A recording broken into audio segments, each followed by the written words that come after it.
says the president's shift on Cuba policy is an insult to all the victims of the Castro dictatorship.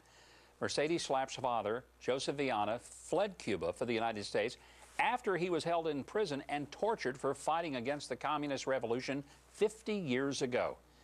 Mercedes is now a Republican strategist and former director of specialty media for President George W. Bush. Her husband, Matt, also worked in the Bush White House as the political director. He's now the chairman of the American Conservative Union. Mercedes, Matt, great to have both you guys here.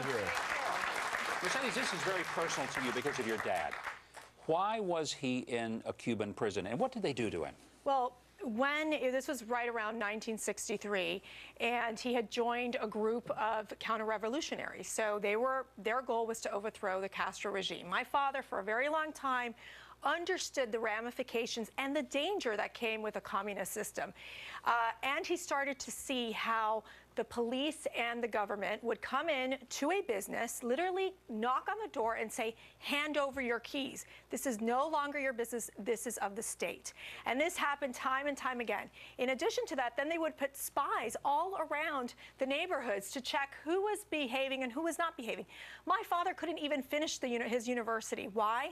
Because the government took control. The Castro regime took control of the university and said, if you are not with the revolution, you are not allowed to attend the university.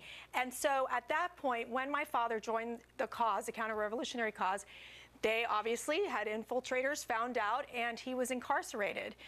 Sadly, we talk about the Senate Democrats talking about the torture report. Well, you want to talk torture? They stripped him naked, put a bag over his head, shoved him in what was called a cabana. It's like a small, dark room, freezing cold, naked, with just a hole where you would go to the bathroom. And you would be there for weeks at a time. Oh. At one point, they did put another prisoner in there with him. And really, their only form of survival was kind of just to be near each other because it was so cold in that room. So again, this is the torture that he endured. He was sentenced for 12 years. He did end up serving the 6.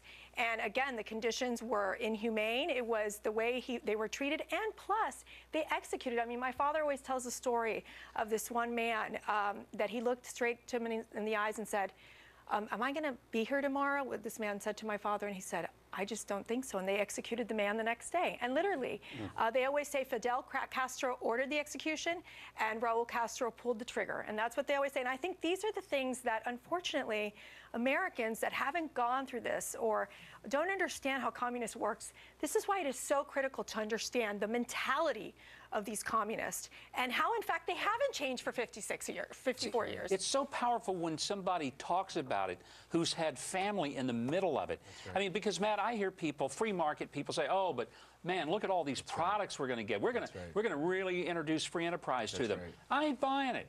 So tell me, what are we missing here? We should say the names of the victims.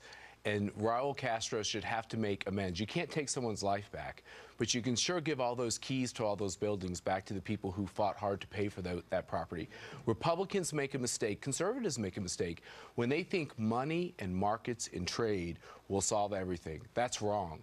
It starts off with human rights. It starts off with constitutional rights. These rights are God-given, and governments have to uphold them. When governments uphold those rights, then people can have prosperity. It cannot go in the reverse order. Europe deals with Cuba now. Europe has had free trade with Cuba. It's made no impact on this dismal human rights record. What the president did was horribly wrong, and I think the American people see it.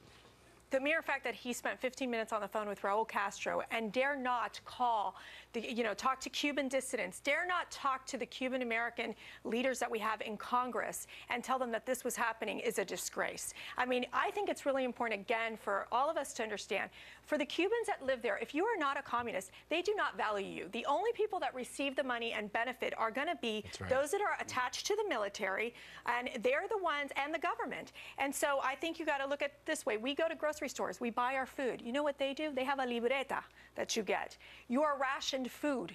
You go to a place and they say, oh, you know what? Your family, you already had one chicken for the month. That's all you're getting. Because guess what? This government controls the food that you eat. They control how much clothes you're going to have. And this is why the Cuban people, sadly, have not been able to rise up against this government, because literally they are just trying to survive. And the fact that President Obama has just decided to just give it all to them or give them more with without really calling for negotiations where it would be, you need to make some fundamental economic and democratic changes, and just go forth and do this, is an insult to our community and an insult to my family. What a powerful expression of what it really ought to be, because there is no economic freedom if there's not freedom of the spirit, freedom of speech, freedom to own property, freedom to make your own trades and to make your own way. You have nailed it so brilliantly and beautifully. Mercedes.